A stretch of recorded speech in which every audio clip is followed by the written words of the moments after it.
What's going on, guys? Welcome back to a brand new video. I hope you guys are doing well, and today I'm going to be talking about Tre Mann from Florida. I definitely do think he's one of the most intriguing point guard prospects when it comes to the 2021 NBA draft, and he should not be overlooked. I really do think there's some scouts out there that are really overlooking Tre Mann and what he could really bring to the NBA level, but this is also someone that's just 17 years old doing YouTube, and I was also very high on Tyrell Terry, and so far that is not working out in a Dallas Mavericks uniform, but who knows, maybe if he went to another destination or another situation, he would have really panned out. But it really depends what you want at the point guard position. But I hope you guys had a great Father's Day and you guys got to spend some quality time with your father. But if your father sadly is not here with you, I'm sure he's very proud of you, overlooking you every single day and proud of what you have accomplished or you just being on this earth in general. Stay strong, be happy throughout whatever adversity there is in the world.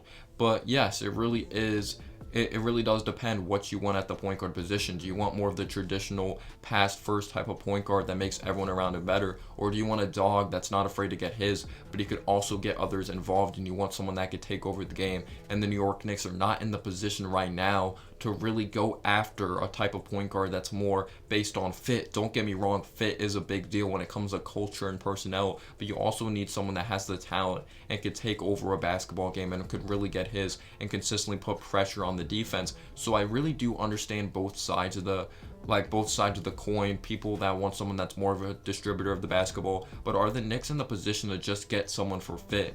I think we personally need someone that could do both, put pressure on the defense, but also can get others involved. When I mean put pressure on the defense, I mean more of a consistent score of the ball. Not like he'll have maybe a good game for that type of players, 18 points, that's his ceiling, and then he goes from 18 points to 5 points. Or do you want someone, again, this is asking for a lot, but this is also someone that hasn't really had a consistent point guard when it comes to the New York Knicks organization. So I am kind of greedy when it comes to the point guard position. Someone that may put up 20 points every night, but again, that is asking for a lot. I don't think that's consistently going to really happen, especially if we do bring in a rookie. I'm just saying, I'm looking for someone that's not afraid to take over the game and someone who can consistently get to the hoop, or someone that can shoot it from beyond the arc, if you know what I'm saying, and he's not scared. I don't want a soft player. I want a mentally tough type of bulldog point guard, but again, can get others involved. And Tre Mann's a little bit of both. I'm not saying Tre Mann's going to be the steal of the draft and a fantastic player, but I definitely do like his mental mindset, and I love how unselfish he is,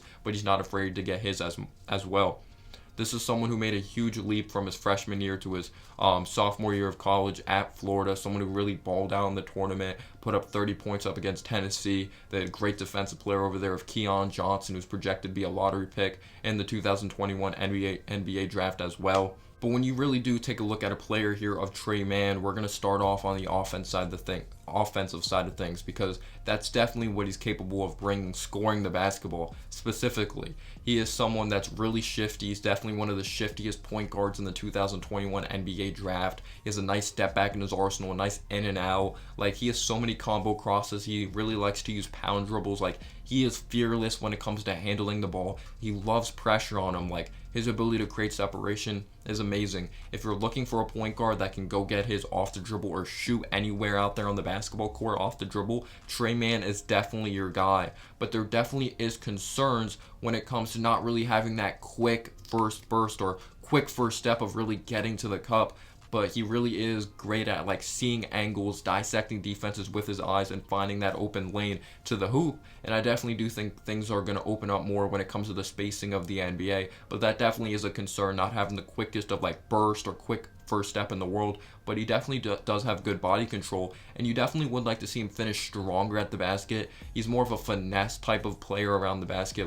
He's someone that loves using finger rolls. He's someone that loves using the floater in the lane. But the floater is something that could be really deadly, because you take a look at a Trae Young. I'm not comparing him to Trae Young. Trae Young just does this a lot. So these are both players that actually are very solid or very good in the pick and roll. Or Trae Young's really good in the pick and roll. I would say Tre Mann is more of a predictable type of passer. The ball doesn't really pop out of his hands like a Trae Young. He has to do a better job of really anticipating and really, you know how the quarterback position throws players open. The best quarterbacks, they throw their receivers open. It seems like Tre Mann waits too long, and that could result in a turnover. And another thing, like I said, the turnovers, sometimes he could dribble into traffic. I understand sometimes he's trying to probe around, but anyway, getting back to that, Trae Young's really good at coming off the pick and roll, really brushing his shoulder off of the screen, or brushing off when he comes off the screen, and really brushes his shoulder off, like off the screen, like very cleanly. He's extremely smooth, Trae Young, because he's so deadly with that floater, because it's his bread and butter, because he's so deadly with the alley-oop pass in the air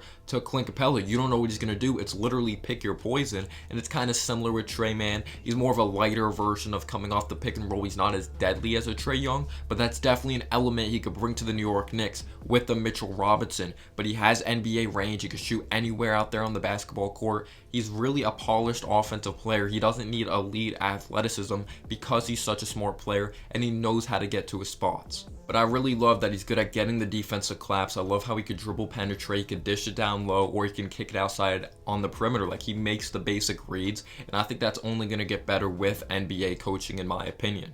But now getting into his defense, because he's not the strongest in the world, he's not really going to be able to shut off people like of really getting to their spots. This has definitely been a big time concern, like during the pre-draft process. This is a reason why he hasn't really been the highest on some draft boards. On some draft boards, I've seen him rise, and on some draft boards, I've actually really seen him dip. Like, some people love what he's capable of offensively, but there's concerns with not really having that quick first step, concerns on defense, doesn't really have the longest of wingspan in the world. He is someone that plays hard on defense. Sometimes he can play with his hands too much. You've always heard that phrase, play defense with your feet and not your hands, because if you play too much with your hands, especially in today's NBA, a foul's going to happen, or they're going to blow by you.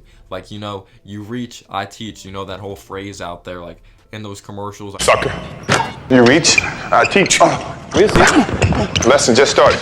He's someone that sometimes plays with his hands too much, doesn't have the longest of wingspan. So when he's defending a passing lane, he's not someone that's going to be able to easily get it with the longest of wingspan in the world. But he definitely does try, because he doesn't have the best of physical tools. He is someone that plays with high level activity. And if he goes to the right situation, like Tom Thibodeau, he could really groom him and really mature his game on that side of the ball. And I think that would actually be a perfect fit for a guy of Tre Mann with Tom Thibodeau, because we know how great Tom Thibodeau is of really teaching defense. I'm not saying Obi was great defensively this year, but he definitely did get better when the season went on.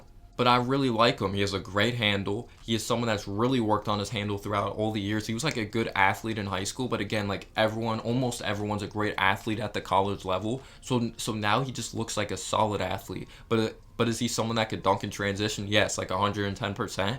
But he's not someone that's really going to jump out of the gym athletically. But if the Knicks are looking for someone that can put pressure on the defense, can consistently score, get to his spots, can like shoot from NBA range as soon as he crosses half court, or in transition, he's not afraid to shoot it. But of course, you don't want to see him like all the time in transition pull up for a three. You would like to see him find that person trailing or really cutting to the basket as well. But let me know down below your thoughts on Tre Mann. Would you draft him? And as always, guys, have a humble day or night. Peace out, y'all.